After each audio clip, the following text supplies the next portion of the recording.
फरमाता है कि इन्ना अंज़लनाहु फी लैलतिल क़द्र, बेशक हमने इस कुरान को शब क़द्र में नाजिल किया। वमा अदराका मा लैलतुल क़द्र, और आपको क्या मालूम कि शब क़द्र क्या है। लैलतुल क़द्र खैरुम मिन अल्फ़ शहर, शब क़द्र 1000 महीनों से बेहतर है। तनज़्ज़लुल मलाइकतु वर्रूहु फ़ीहा बिइज़्नि रब्बिहिम मिन कुल्लि अम्र, फरिश्ते और रूह उसमें अपने रब के इज़्न से हर हुक्म लेकर उतरते हैं। सलामुन हिया हत्ता मतलइल फ़ज्र, वो सुबह रोशन होने तक सलामती की रात।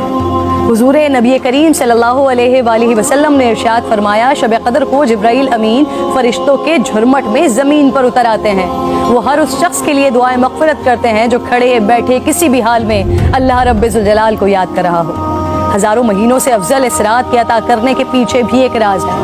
रसूल पाक सल्लल्लाहु अलैहि वसल्लम को साबिक़ा लोगों की उम्रों पर आगाह फरमाया गया, तो आपने उनके मुकाबले में अपनी उम्मत के लोगों की उम्र को कम देखते हुए ये ख्याल फरमाया कि मेरी उम्मत के लोग इतनी कम उम्र में साबिक़ा उम्मतों के बराबर अमल कैसे कर सकेंगे। बस आप सल्लल्लाहु अलैहि वसल्लम को लैलतुल क़द्र अता फरमा दी, जो 1000 महीनों से अफजल रात है। लेकिन वो रात कौन सी है, इस अजीम रात को कहाँ तलाश किया जाए, इस पर रिसालत माब सल्लल्लाहु अलैहि वसल्लम ने फरमाया, लैलतुल क़द्र को रमज़ान के आखिरी अशरे की ताक रातों में तलाश करो।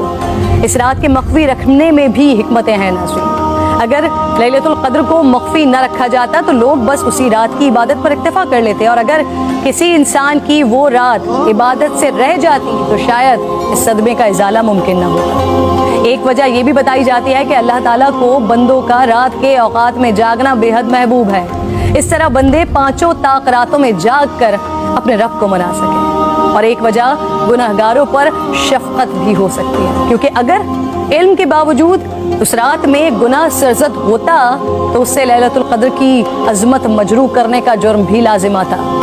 आप सल्लल्लाहु अलैहि वसल्लम ने फरमाया, जिस शख्स ने शब क़द्र में अजर व सवाब की उम्मीद से इबादत की, उसके साबिक़ा गुनाह माफ़ कर दिया जाता है। मेरी बात नाज़रीन बहुत तवील हो रही है, मैं बस आखिर में आज की रात तमाम मुसलमानों को हज़रत बहलूल दाना का एक वाक़या सुनाना चाहती हूँ, जिसके बाद शायद कहने को फिर कुछ नहीं रह जाता। एक दिन बहलूल बाजार में बैठे थे। किसी शख्स ने पूछा, क्या कर रहे हैं? आपने फरमाया, अल्लाह रब्बुल जलाल और बंदों की सुलह करवा रहा हूँ। उस शख्स ने पूछा, फिर क्या बना?